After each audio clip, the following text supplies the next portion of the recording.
Welcome to Writer's Voices with Monica and Caroline. I'm your host, Monica Hadley, and with me is my mother and co-host, Caroline Kilborn. Good morning, everyone. Beautiful day here. It is. It's a sunny December day. Yes, love it, love it.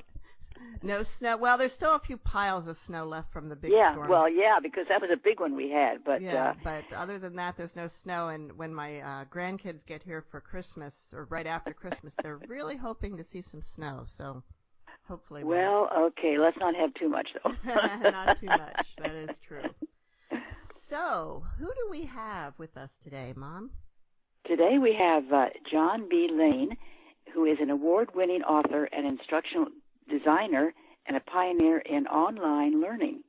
He began his professional career as a journalist and has written for numerous publications from the Washington Post to the Huffington Post. And his book today is The Beatin Path, a lyrical guide to lucid evolution. And it is a most interesting book. You start reading it, and then you have to go back and read it again. It really is good, really. And welcome to Writer's Voices, John. Thank you. It's nice to be here with you. So let's start out. Tell us a little bit of your background in writing. Well, as Caroline noted, I did start my career as a journalist, many years ago, and then just sort of ended up pursuing all kinds of different types of writing, which I think maybe partially explains the way the book itself came out, the way the Beatin Path came out. But I, as I say, journalism, and then I wrote some short stories, screenplays. I got into advertising, so I wrote radio and TV ads for a while, and then I sort of ended up in this career of instructional design, which actually calls on me to utilize a lot of my writing skills, including I just want to note I write emails a lot during the course of the day, and I think in retrospect it really helps kind of sharpen one's skills as a writer. To have to write those concise messages, really important information back and forth. So anyway, just a lot of different things that sort of developed skills and muscles in my writing abilities over the years. And well, it's interesting you mentioned emails as something that improves your writing skills, because so many people kind of ignore a lot of the rules of grammar, punctuation, sentence structure, and so forth in emails. Do you do that, or are you more careful?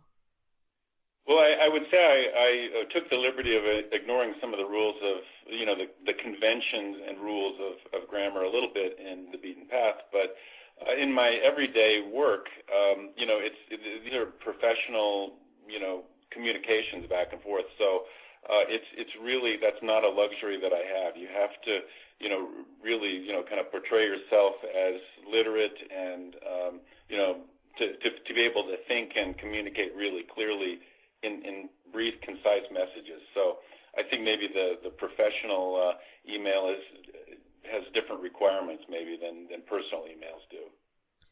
That's true. That's true. Although I will say in the business world, you see a lot of pretty sloppy emails, and I hate to say it, but I think I've fallen prey to that a little bit myself too.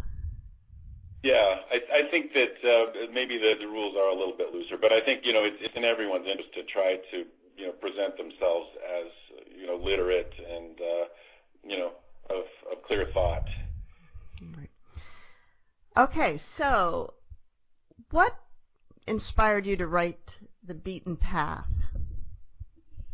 And maybe before you say that, maybe you should say what it is, because it's not kind of a normal book. No, it absolutely isn't. It isn't, and it wasn't intended to be. So there are all kinds of reasons that go into that.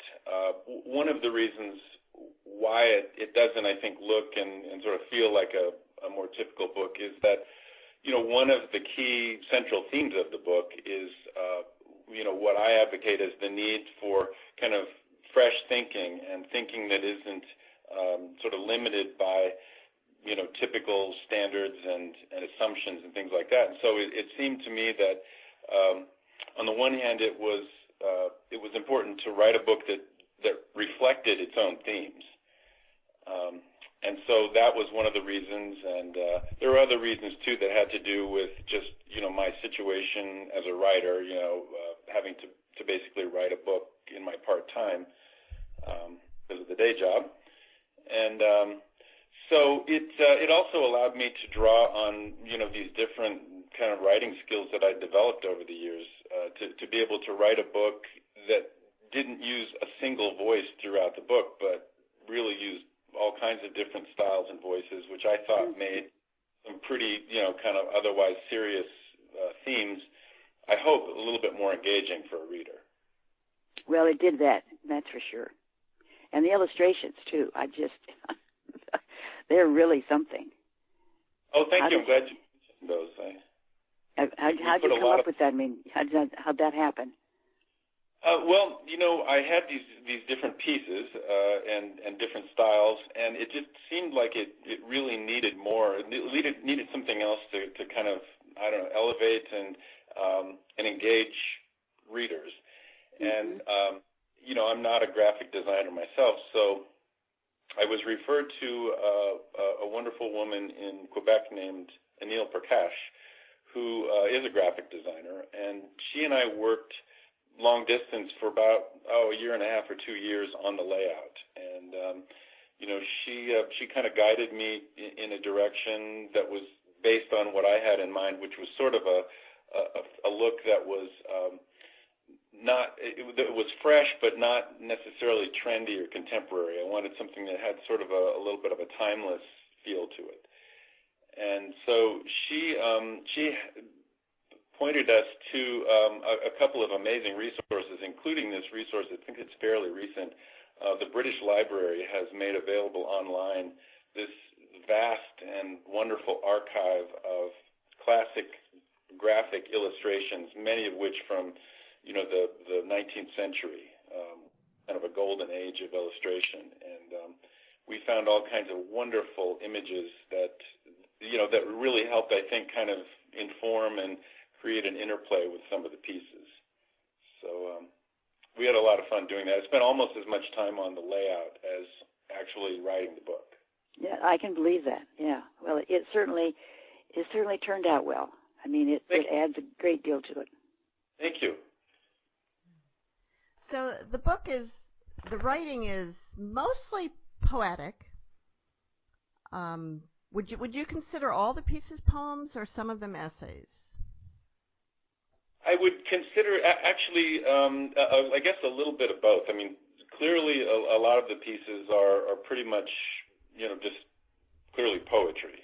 But I really did have a style that, sort of evolved in my personal writing over the years, where I tried to blend elements of poetry even in some of the essays. I think, some of the pieces in there I would consider essays, but I tried to utilize some of the elements of poetry, rhythm and some internal rhyming as I wrote, just because I guess my mind kind of thinks that way, and it just makes it more kind of I think a unique voice for me, and just a little bit more fun to read, and I hope a little bit more engaging. I mean, more fun to write, I should say, and I hope it's more engaging to read.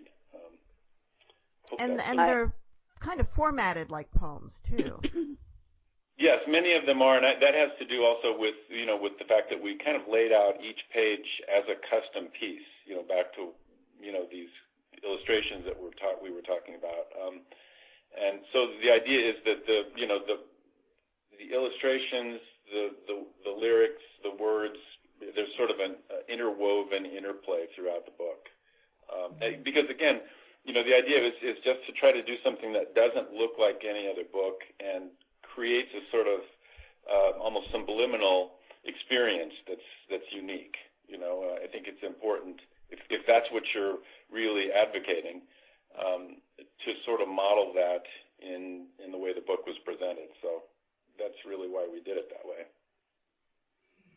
Well, I would say that that was a success, because I've never ever seen a book like this. And like I said, you read it, and then you have to go back and read it again, and you find new things in each piece that you missed the first time.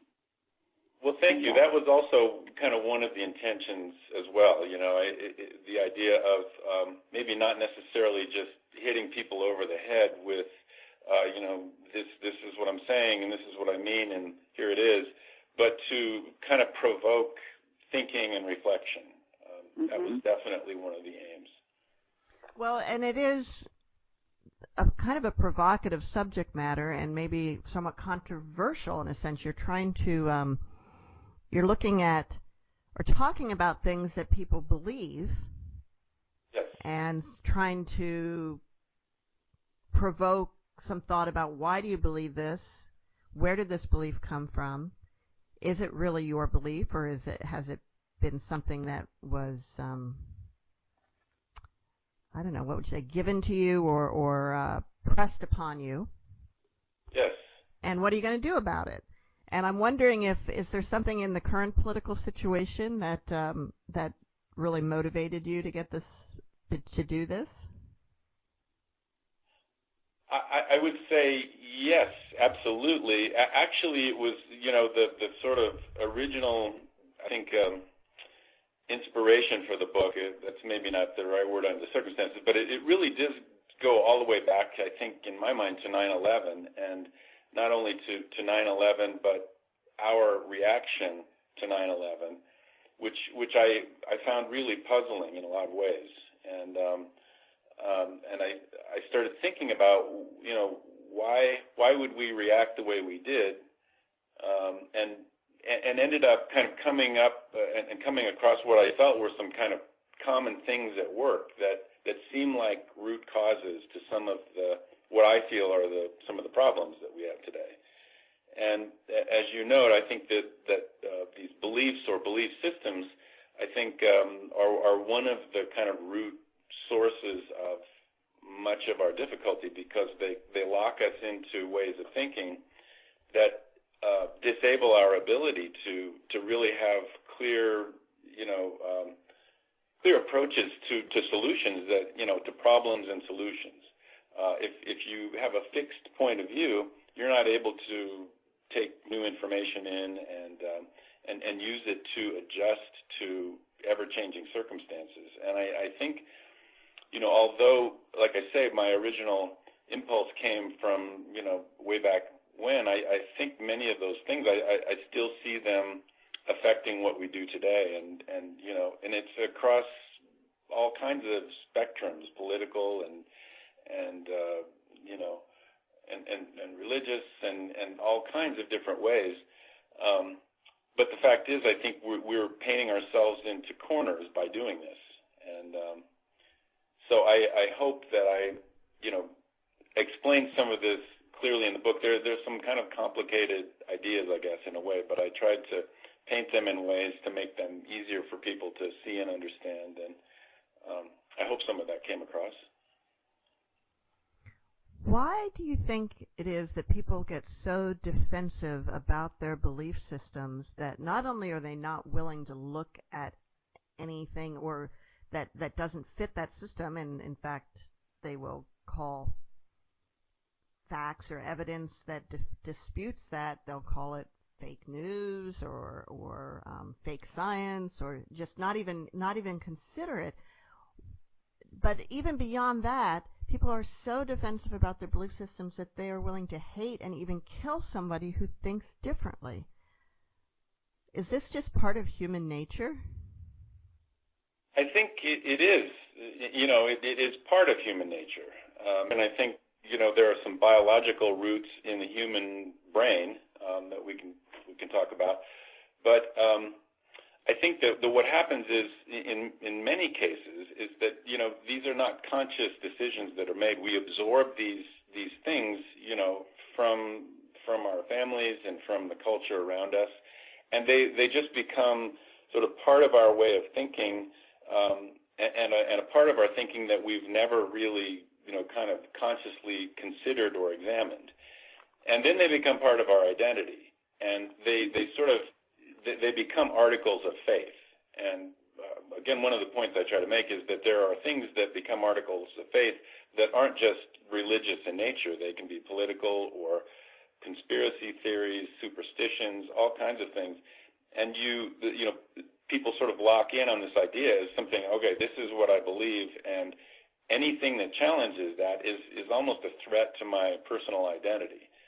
And I think that's really where a source of much of the trouble is, that these things are taken as givens and cannot be questioned, and evidence really or reason or other points of view really have no impact. And in some cases, they actually strengthen people's, they cause people to kind of, I think, dig in with these fixed beliefs. And as I say, I think, we may want to talk at some point about the kind of two parts of the human brain that I talk about in the Beatin Path. The amygdala, which is sort of the original part of our brain from which we have our fears and, our kind of selfish impulses, and the prefrontal cortex, which is where we've evolved into these higher order thinking that allow us to, learn how to fly airplanes and things like that. And there's this built-in conflict in these two parts of our brain. So there are biological roots to this as well, I think. Do you have some pieces in the book about those parts of the brain? I do, indeed, yes. Would you like to read one of them? Sure. Caroline, do you have one specifically you'd like me to read, or do you want me to just go ahead? Well, The Alchemist, yeah. Uh-huh. This is, I go down the street, walk down the street, and I see people, and they are engaged with their devices, and they don't look up, they don't read anybody, and then, I don't understand that. Because I love to go in the store, and I love to talk to people, and start conversations with people, and that's what really life is all about. Is, of course, I guess they're talking to people too, but it's just different. So shall I read The Alchemist Apprentice? Mm-hmm. Okay. And I've got another one marked here about the two parts of the brain if we want to come back to that. But yes, this please. one I'll just mention just as a little background to this. It is called The Alchemist Apprentice, and some of the things we've been talking about are definitely central themes to the book. But there's also a sort of more general, I guess, social critique or cultural critique that many of the pieces address, and this one in particular, I think I was trying to write something that really just captured this idea, like you say, Caroline, of people really not living in the present, in the kind of analog world of the immediate here and now. So this was just a little piece about that. A talented young chemist was determined to make her mark. Her professional success would earn her personal wealth and happiness. All she needed was a significant accomplishment. Along the way, she had befriended an elderly man who studied the lost art of alchemy. In the waning days of his life, he discovered the secret that had eluded alchemists for centuries. He had figured out how to turn worthless lead into priceless gold. Knowing that his life was almost over, he invited the young chemist to his lab to reveal to her his undocumented secrets. As he began to talk, she felt the device inside her pocket buzz. Who could it be? It was a message from a friend who wanted to make plans for the evening. Without the alchemist noticing, she quietly began exchanging messages with her friend. Should they go see a movie? Where would they eat? They figured out a plan. It sounded like fun. In fact, this would be the perfect way to celebrate this most important day of the young chemist's life. She signed off. She slipped the device back into her pocket and resumed listening to the alchemist, prepared to capture all his detailed notes. At that moment, he looked at her with the most glistering smile she had ever seen. And that, he said, is the secret. And all she heard were those last 5 words. wait, what? And then the alchemist died. Isn't that perfect? That is just perfect. A quick unhappy. So yeah. I do want to point out that there's a lot of humor in these poems and so forth. There's even in some of them sort of an Ogden Nashish type of style, I think.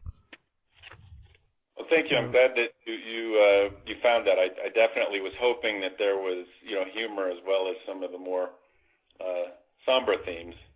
You never know if that will come across or not. It definitely comes across. Yeah. Good. All right, let's go back to the two parts of the brain. Okay. Do you want me to read another piece? Sure. Okay. This one I'm going to read because it really does kind of talk about the two parts. It's called The Noble and the Profane. Caroline, it's on page 36. And most of the pieces in here are pretty self-contained. This one actually begins sort of as a segue from an earlier piece, but I don't think there's anything missing from.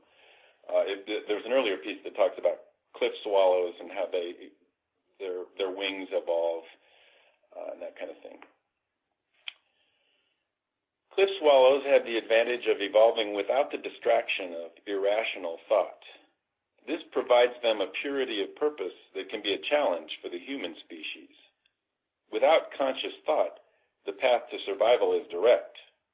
Something either works or you die. If enough individuals of your species die, your species dies off too.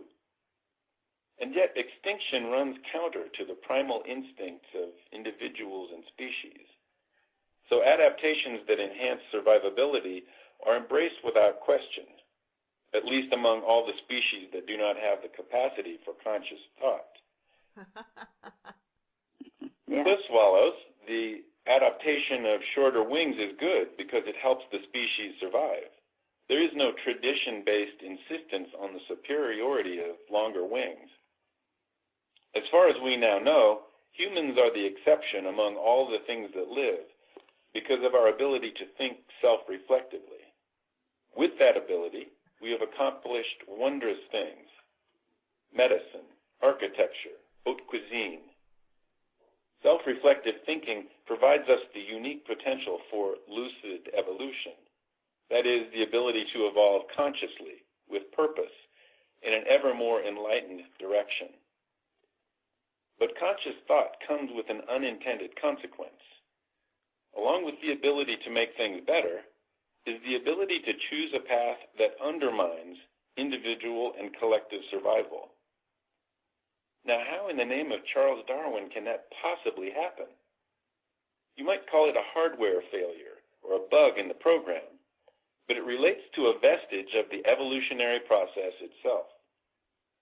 The prefrontal cortex that evolved in humans and which enables higher order thinking did not replace the earlier iterations of our brains. Instead, it was added on to the previous versions, which still perform their original functions. At the core of all this is the amygdala, a component we share with such relatives in the animal kingdom as the lizard and the skunk. The amygdala is responsible for emotional responses like fear, anxiety, and aggression. This means that our highly evolved brains come with a built-in paradox. The noble and the profane share the same beleaguered skull. If the prefrontal cortex represents where we are and what we might become as a species, the amygdala represents where we came from. The amygdala speaks with a voice that says, me want candy, me want toy, me want my way. The amygdala does not think, plan, create, or dream. Instead, it craves, fears, and reacts. The amygdala fears the wolves in the night. The prefrontal cortex figures out how to build a fire. The prefrontal cortex observes the movements of the celestial bodies and figures out how they must therefore be organized. The amygdala imprisons the observer because he undermines religious dogma. The prefrontal cortex writes the Gettysburg Address. The amygdala murders Abraham Lincoln. The prefrontal cortex investigates the principles of aerodynamics and invents the airplane. The amygdala persuades humans to kill themselves and slaughter thousands of innocent strangers by flying airplanes into buildings. The prefrontal cortex enables scientists to successfully plan and complete a manned mission to the moon. The amygdala convinces a small but dementedly certain group that the mission was a hoax. Because of this quirk in our anatomy, we humans have the ability to convince ourselves that the wrong path is the right one, in spite of all evidence to the contrary. An amygdala might save you from a shark attack, but it will not build you a boat. It is a fool who chooses not to know the difference. Let us therefore investigate the ways in which we fool ourselves so that we may cease to do so. Okay, John. Actually, before I ask that question, I want to remind our audience that we're speaking today, that this is Writer's Voices, and we're speaking with John B. Lane, author of The Beatin Path, a lyrical guide to lucid evolution. So I'm trying to figure out here is you started out talking about, in this essay, about humans being the only species that doesn't, that kind of rejects the improvements that help survival because of it's, goes against tradition or goes against what's always been. But then you talk about the amygdala, which is the part of the brain we have in common with the animals, as being the problem for our progress. And yet those two things seem to be in contradiction to one another. There's definitely, I think, a tension between the two. And I think, certainly we still have our amygdala, each of us, we need them in a certain way. But I think it's a question of balancing the two, the sort of the noble and the profane, I guess, if you will. And it's really easy to kind of lapse into a focus on the more primitive parts of our brain. And this is where I think one of the things that I think belief systems prey on are fears and jealousies and selfishness and things like that. And when we sort of embrace that part of our nature at the expense of the sort of better angels of our nature, if you will, I think that's the source of a lot of problems and a lot of suffering in the world, quite frankly. We have these minds that allow us to figure things out. I mean, we're remarkable as a species. But it's so easy to ignore that part of our nature. And I think that, there are also, quite honestly, there are some, vested interests who benefit from people not thinking and, looking for solutions and things like that. So, and part of the point I'm trying to make is that, this is sort of a unique challenge that we have as humans. Our brethren in the animal kingdom, just accept that you either you do this or you perish. And there is no doubt, there is no sort of confusion about what's the most important course of action. But in our case, I think we have this inherent ability to work against our best interests, I guess. Are there, in this prefrontal cortex, is that the part of the brain that is affected by drug use, and especially children that are born of mothers who are on drugs and they have no impulse control? Is that part of that? That's a good question. I mean, I don't know, anatomically exactly how that works, but I think I would have to think that, this sort of attraction of drugs as a solution to something, maybe is sort of comes from more of that amygdala part of the brain. I mean, if someone's thinking rational, they're not going to be as inclined to to turn to something like drugs as a solution to their problems. And then once you have, then I think, yeah, absolutely, the effect of drugs is going to affect your ability to think rationally, and whether that's what gets actually passed on to children. I mean, it seems quite possible, because you're playing with some delicate systems in the human mind. Yes, well, I know of some children that have that difficulty, and that was their heritage, was from their mother. So I'm sure that happens in cases. But drugs have invaded the use of drugs have invaded our culture so tremendously that it's really frightening to me. Absolutely, and and I guess I kind of feel like, in a way, some of these things that I kind of classify as in this large category of belief systems act like drugs, even if they aren't necessarily drugs. They act in ways that disable our ability to think clearly, as drugs do. So I think there's a strong parallel between the two. I want to point out that the title of your book, when we say it, it might sound like Beatin, Beaten, but it's actually Beatin apostrophe.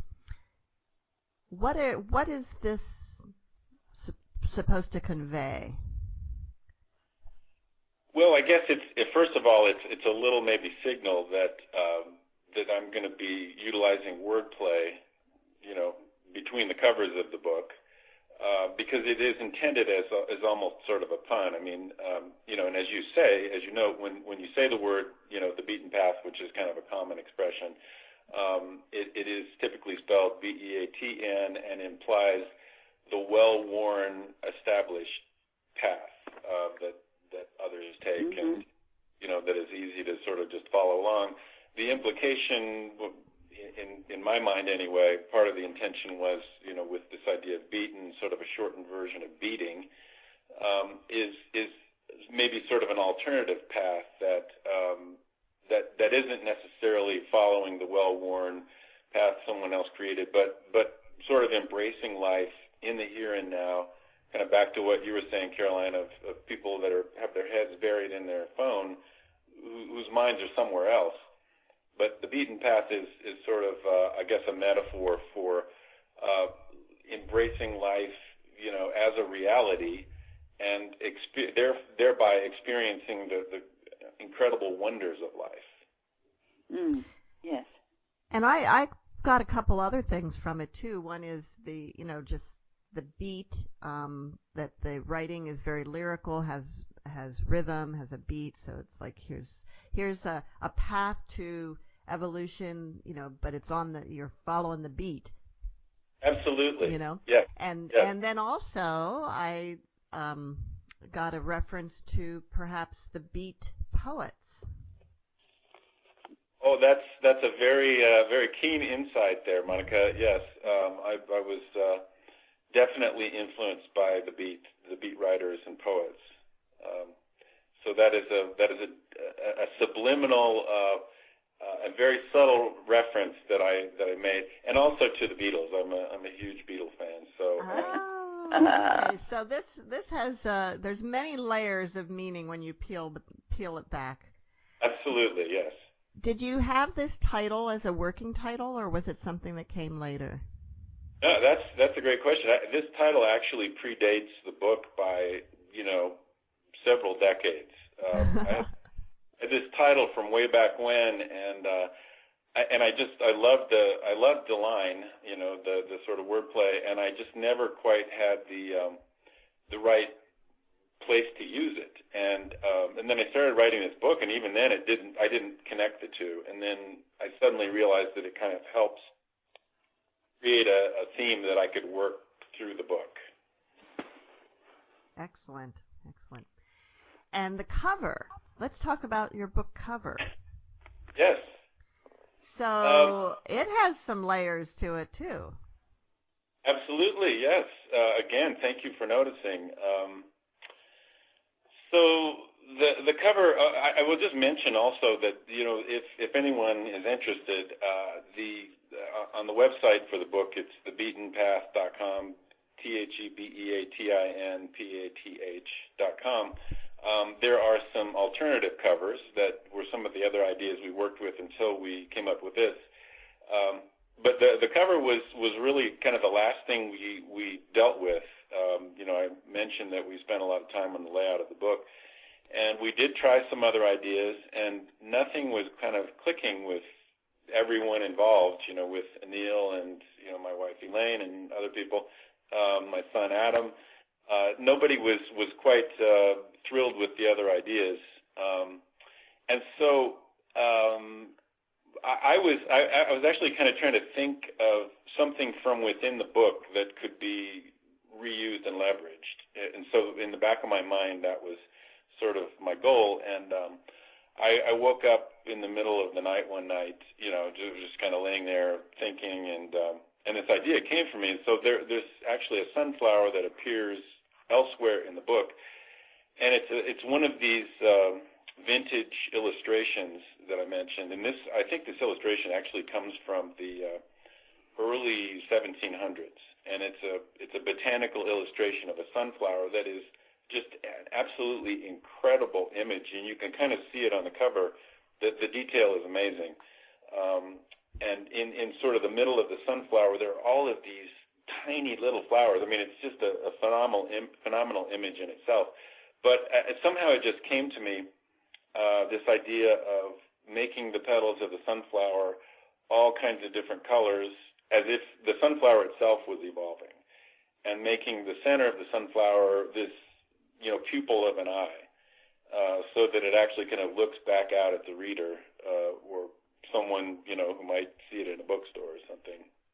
So the idea is actually sort of is intended to capture this idea of evolution. Well, it all fits together. There's no doubt about it. In the back you have, with love and thanks to all who have helped and inspired me along the way, including in approximate order of appearance. How many people do you have listed there? I didn't try to count them, but maybe I don't know. There's a lot of them. There's a lot of them, and it just kept going on, and it was just a way, because there were so many people that did have affected me, and as I say at the end of the list, after listing, I don't know, there's probably at least 100 people either that I know, or people like, some of the beat writers, Jack Kerouac, who I never met. But at the end of the list, I say, and many more I hope to come. Well, I noticed one here, Mahatma Gandhi. I had a junior high social studies teacher that was a great fan of his, and she told us many things that he had said and so forth, and I never will forget those inspirations from her about him. He was quite a gift to humanity, I think.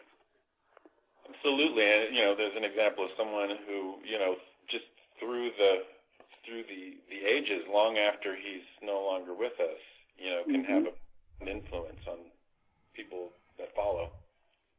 Mom, you've told me a story before about a college professor you had talking about Hitler that I think is apropos to this subject too, because it's how people get convinced to accept a belief system that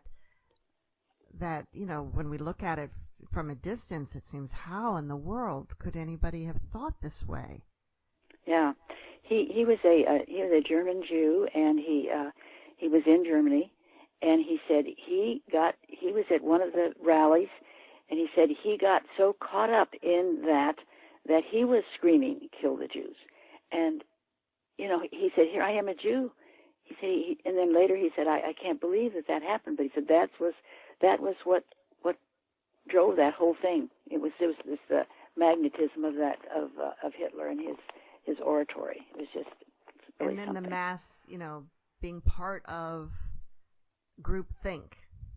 Everyone thinking and yeah. Well, What do they call that? Mass something? These are sophisticated techniques that work on, they prey on the amygdala, and we see the consequences. And, they haven't left us. They're still here. Right. Yeah. And I think our guard is down, I think maybe there was a time, for example, just to use, the example you made, maybe right after World War II, when people, they were more on guard and aware of some of the potential implications and effects of these things, and put some institutions and systems in place to prevent those in the future. And I think enough time has gone by that we've lost some of that direct knowledge of these things and the harm that can occur. And I consider, I think we're really facing, this is almost a public health crisis, of just the deceit and dishonesty that sort of permeates our culture. It's a serious problem, and we're painting ourselves into a pretty serious corner here. And you wrote an article for the Conscious Connection Cultural Creative magazine. Yes. Called Free Your Mind, 4 Ways to Break Down Belief Systems. And you talk in there about sort of mass systems. You say, in effect, belief systems manufacture ignorance and cognitive dysfunction to make it easy to scale non-thinking to the masses. Exactly. And that's obviously that's what Hitler was able to do, and that it seems like is happening over and over again now. But if somebody, is it possible for somebody who has fallen prey to that type of thing to break free of that thinking?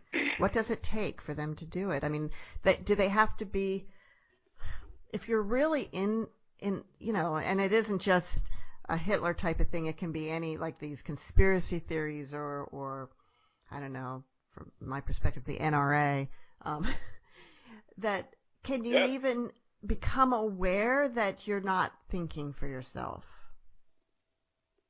It seems difficult to do. It is absolutely possible, though, to kind of break through and get one's head above the cloud of these belief systems. It does seem unfortunately rare, and especially given, I think, that we as a culture don't promote this as something. I think, on the contrary, there's sort of a promotion of non-thinking that's sort of insidious in the culture. And I don't, I haven't, I can't say I know all of the techniques for this kind of thing, and a lot of times it's a very personal thing. It can be very difficult to do. I read a book about, it's by a guy named Shulam Dean, who was I think of the Hasidic Jewish community in New York, who wrote a book about his, I don't know, escape or whatever from this very closed, very locked down system, and it was very difficult. I mean, he literally lost his children and his wife in the course of doing this. But and it happened a little bit at a time in his case. I can't remember exactly, but he, there was I think a question maybe he was asking, and got to a computer and was able to start seeing some things from a different point of view, because part of what happens is all of your inputs get sort of closed off, and so you're not getting any alternative points of view. And so his kind of transition into leaving this culture happened just a little bit at a time. But one of the things I mentioned in the book is that all it takes is one little doubt, one question. And I think, in that article you mentioned in Conscious Connection, I make the point that the word why is one of the most powerful words in the world. The simple 3-letter question, why? That opens the door to all kinds of things. And these systems are very sophisticated at not allowing those questions to be asked, And when you are taught to take things as articles of faith, then you inherently don't question. Well, I think if you look at the history of the world, I mean, I'm sitting here, and part of me is discouraged because in some ways it seems like fixed belief systems are more powerful than open-mindedness, because when you're open-minded and trying to recognize your biases and try and overcome your biases, you're always questioning your own thinking too. It's like, well, maybe I'm buying into, I think so much differently than this group over here, but maybe I'm just limiting my inputs and I'm only looking at one side, and I want to consider everything, and so I'm not willing to force my beliefs on someone else because I'm never sure of them, because I'm always questioning my own beliefs. But somebody with a fixed belief system who isn't questioning it is very willing to force their belief system on other people, often, not always, but and so that seems more powerful in a sense. So that's the negative. Yeah, it's more powerful because you have all of the weight of, it's easier to sort of conform to other people's thinking, and it's also just, lazier, quite honestly. Yeah, easy. Yeah, it's easier. But on the positive side, I feel like looking historically that humanity has broken free of a lot of rigid belief systems. There's much more tolerance and acceptance of different ideas in society as a whole, not in all pockets of society, not in all nations perhaps, but overall in Western civilization, much more able to espouse really contradictory ideas, or really confrontational, controversial, without getting thrown in jail or killed, executed. Now it's sort of the problem with, or the thing that holds people back from really, I think, trying to upset the status quo is just the pushback that you get, and I'm wondering how you're dealing with that. Well, I think it's one of those things where if you get to the point where you are a person who is able to kind of question assumptions, it's hard to go back. I mean, it's kind of like, once you don't believe in Santa Claus anymore, it's hard to, go back to your earlier self who does, or did. But you are making some controversial points in your book about religion, about certain belief systems. Are you getting any pushback? Are you getting trolled on Twitter? Are you? No, I actually kind of stay off of Twitter. No, I haven't really. Maybe because the book isn't as widely distributed yet as I'd like it to be. I do sense some kind of subtle things, honestly, from some personal relationships where people you just sense a certain kind of coldness and distance maybe sometimes. And I think that's to be expected, because part of the dynamic is, you have to be all in for these things, and if you're not all in, you're all out, and that's the reality. John, did you sit down one day and decide that you were going to write this book, or did you have pieces that you had written and then you looked at them and said, I've got a theme going here, I should make this into a book? It was actually a little bit of both. I had some things that I'd written, kind of in response to what we talked about earlier, and I wrote some things, and I wrote a lot of things actually.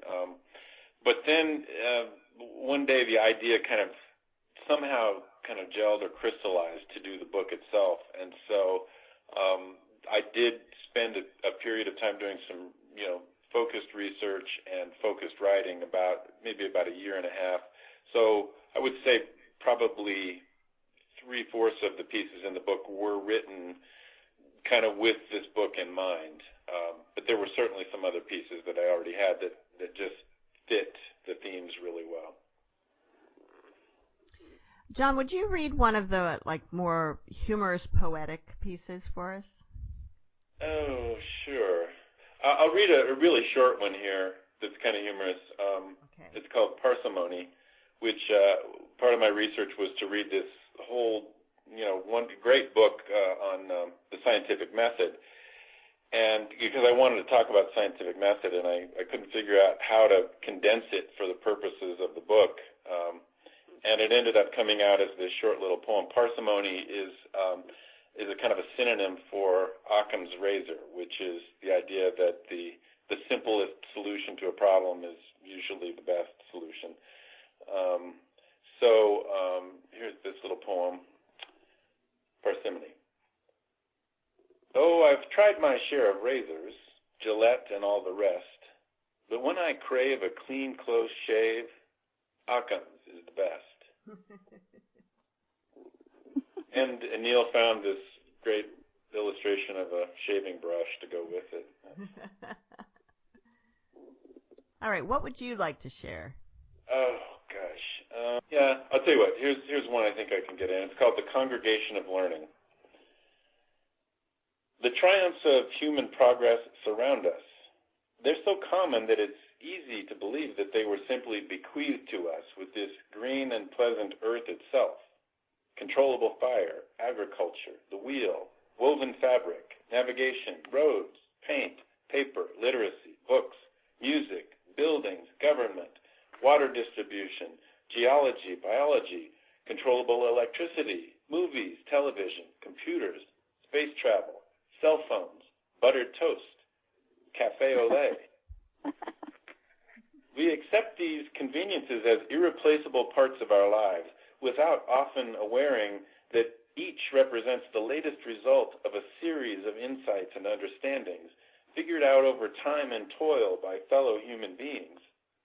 Each advance of knowledge by one human was further advanced by another, so that all humans may benefit from this congregation of learning.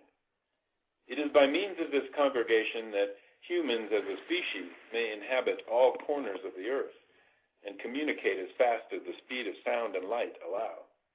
It is by means of this congregation that we may overcome medical challenges that before had harmed countless among us without mercy. It is by means of this congregation that we may continue to live in some degree of civilization with billions of fellow humans. The landscape of human achievement is breathtaking, but there are limits to our achievements. Many of those limits are self-imposed, and all of those self-imposed limits are needless. They can, however, be conquered by learning. This exceptional ability to learn is the capacity that distinguishes humans from all the forms of life that we now know. This ability comes easily to some and lies dormant or unknown to others, but it is available to all, and it is available throughout each life. Learning is a continuous process that is mastered with continuous, lifelong practice, and the immeasurable rewards of learning, lifelong and continuous. You're listening to Writers' Voices with Monica and Caroline, and our guest today has been John B. Lane, author of The Beatin Path, a lyrical guide to lucid evolution. Mom, do you have any more questions? A lot of questions, but no. But this is really an interesting book. I mean, like I say, you start to read it, and then you have to do something else. But see, the thing is, because they are short pieces, you can absorb them in a few minutes. But then you can't absorb the whole thing. Then you have to go back. So it John, is very interesting. Tell us a little bit about how you got the book published, how you published the book. Well, I know enough about the writing business to know that there kind of isn't an inherent market for a book. There's no kind of genre for this particular book, and most established publishers are kind of geared toward genre-type books. So I really intended all along to publish it myself. So I found out that actually, thanks to modern technology, there's some options available to writers that weren't even, 5, 10, 20 years ago. So it was actually very simple and relatively inexpensive to publish the book myself through there's a company called Ingram Spark that actually does publishing, print-on-demand publishing, but also is a global distributor of books, which was always one of the big limitations to self-publishing before. So you can distribute books very easily. And we've all heard of the authors with their garage full of books. Absolutely, yeah, and you would have to sink a lot of money into buying, a minimum of however many books, and then you end up with, like you say, a garage full. This is completely different. You can order one copy or a garage full, and then once it's published, they actually place it on platforms through wholesale, their wholesale networks. They put it on Amazon, and bookstores, anywhere in the world can order copies. So, then it becomes just a matter of a question of kind of getting the word out. Yep, marketing it, which is not the easy part for a lot of authors. No, it's not. I was fortunate to come across an agency that helps with marketing, and they've been great. That's wonderful. Wonderful. Well, I want to mention that if you go search for the Beatin Path on Amazon, even if you type in Beatin, it's going to take you to Beaten and say, did you really mean Beatin? And you have to click on that. So it takes, or at least for me, it took a couple of steps to do it. Maybe if I'd put the parentheses, or not parentheses, the quote mark after the N. I didn't do that. And maybe if I'd done that, it would have taken me right there. So, thank you for your persistence, though. No problem. No problem. So thank you so much for being with us, John. And Mom, do you have some final words of wisdom? Oh, well, I have a lot. No, actually, I wanted to do this one that Mahatma Gandhi. I have used this before, but all through history, there have been tyrants and evil leaders of countries and people, but eventually they fall. Always. Reality always wins. Yep. And hopefully we can all learn a little more about how to see our own biases and really look at reality with clear vision. Absolutely. Thank you all, and see you next week on Writers' Voices. Bye now.